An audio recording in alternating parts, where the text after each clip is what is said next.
It's just a question about King Lear. I find myself agreeing with all sorts of fascinating things in your talk, which was really good, thank you.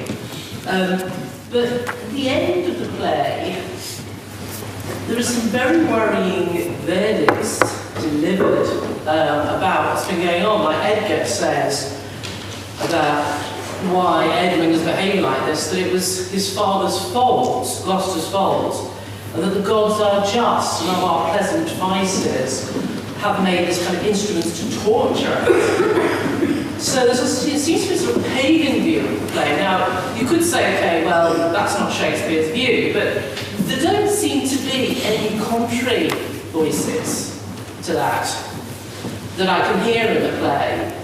And there's a very strange bit which I can never explain to my students, which is, why does Edgar spend all this time torturing his father at the end? It seems to be some sort of learning process, you know, when he sort of pretends to take him round the hill and throw him over, just to bring him out of desolation, perhaps. But it just seems to be peculiarly torturing, because then he never tells him who he is. I mean, he doesn't reveal his identity until he dies. So I kind of wonder if you have a comment on that. It's difficult, it seems to me, to reconcile, to look for consistency, theological or religious consistency. It seems to me that what in the ending of Lear, and there are so many different versions about that, and so many different views about that. I don't really have an answer to your question, and as I say, this is it's something I'm working on from time to time, and I haven't looked at the kind of the dramatic side or the character side of the play for some time. What it seems to me is that Shakespeare sets up a kind of a pagan religion, pagan religious context, but then injects elements of Christian theology or Christian thinking in that, but without any kind of sense of consistency, or it seems not looking for theological consistency, but what works for the drama. And that seems to me to bring up inconsistencies and difficulties which I don't know how to reconcile.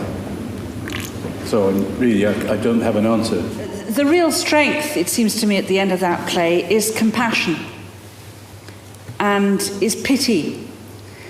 And even though compassion and pity dies, as indeed, on Calvary, compassion and pity also died, it has a strength in itself. I mean, if the real dilemma or the real question at the end is, well, would you rather die like Goneril and Regan, or would you rather die like Cordelia? I think I'd rather die like Cordelia, at least having had a level of integrity and achieved something in the acting out of my virtue, which intrinsically in and of itself is morally better than anything else that's around me, even though I may not survive, even though it doesn't all come right in the end.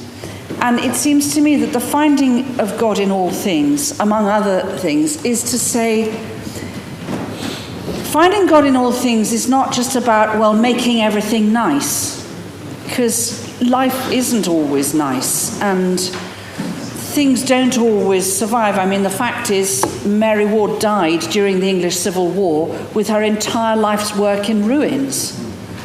And, the order kind of survived just about, but I mean, she herself wasn't in any way rehabilitated for 300 years.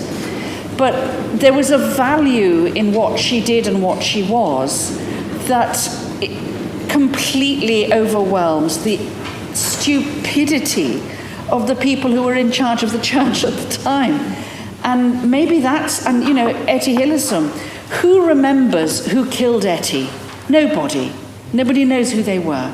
But people know who Etty was, even though she died, because actually what was within Etty was so much more powerful than any of the evil that was done to her, even though she was overwhelmed with evil and there was no last-minute rescue.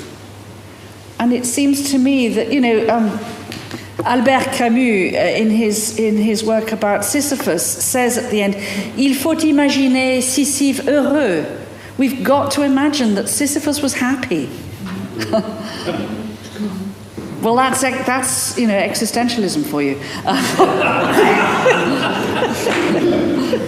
Jennifer, I would just say that one of the things that I see in common with Rahner and Cixous and Hillesum is that attention to the concrete. And that Eddie mentioned, she has these flowers on her desk. She notices the tree in bloom outside of her window. Cixous notices similar kinds of things. And, I find it so remarkable that Hillesum was able to remain, she remained joyful while she was existing in hell. And it's just I find that the most remarkable thing. And she could have escaped. I mean, she could have been saved. And instead she chose to go to Auschwitz with her family and friends. And apparently from letters that were written and people who heard about it, she remained joyful to the end and also spread that joy to the others who were around her in the camp. So, I mean, I find that just quite remarkable. And I find something, really quite Ignatian about it, that it's a very fragile thing. I think sanctity doesn't depend on getting rescued. So we have to, I think, negotiate what we understand by virtue, irrespective of virtue's fate. But what we need, I think, and Christ himself tells us, we need to look at virtue's fruits. And virtue's fruits are more important in the end, I think, than virtue's fate. Though it's easy for me to sit here and say that. Coming back to Lear too, I think with all kinds of plays and novels and things, I often look for a kind of subconsciously looking for a poetic justice where the evil get the reward they deserve and the good get the reward that they deserve. And life again is not like that. So I think you can come to Lear expecting that will happen, and it doesn't, and so we're disappointed. Yet why are we disappointed?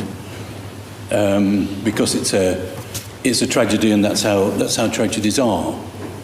There isn't a kind of a rational explanation or a justice at work in the world of the tragedy, which we expect sometimes.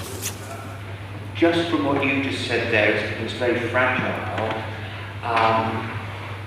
What sort of a world am I bequeathing to my children who are in their 20s? Do I say that to them? It's fine for me, in one sense, because, one reaches an age where one can be, so to speak, reconciled to relatively little.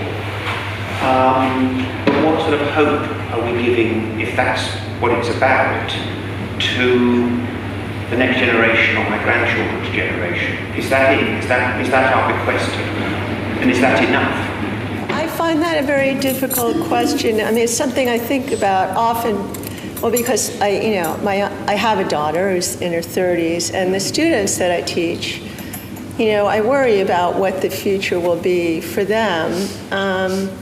And a lot of them are very sheltered. They don't really have a sense of tragedy.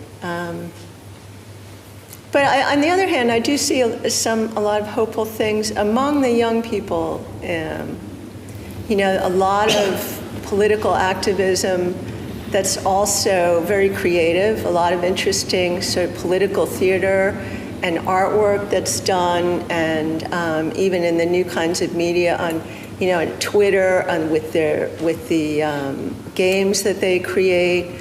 The way that they communicate, the way that they're choosing to live together, in groups, much different from the nuclear family. I mean, I think there's a lot of interesting things going on with the young people, and that they themselves, I find a lot of hope looking at them, because they didn't vote for Trump, or, they don't seem to want what's happening. So it'll be interesting to see what happens, as they grow older, to see what, how they're resisting on a huge scale.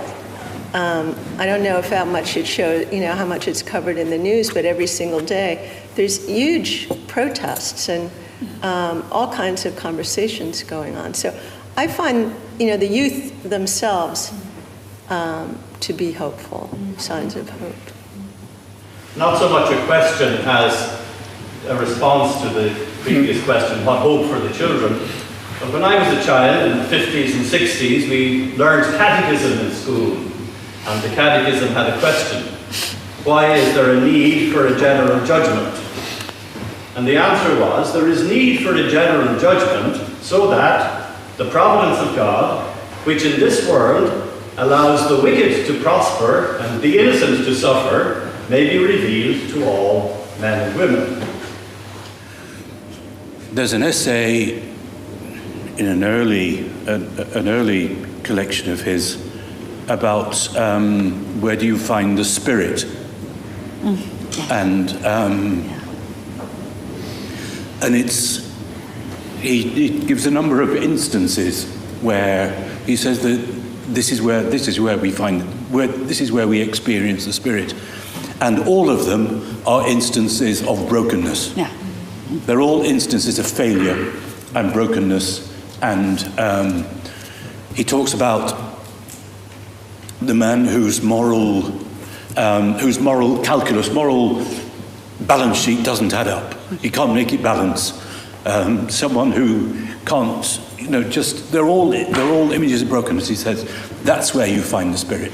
That's where the spirit is at work in the world. Yeah.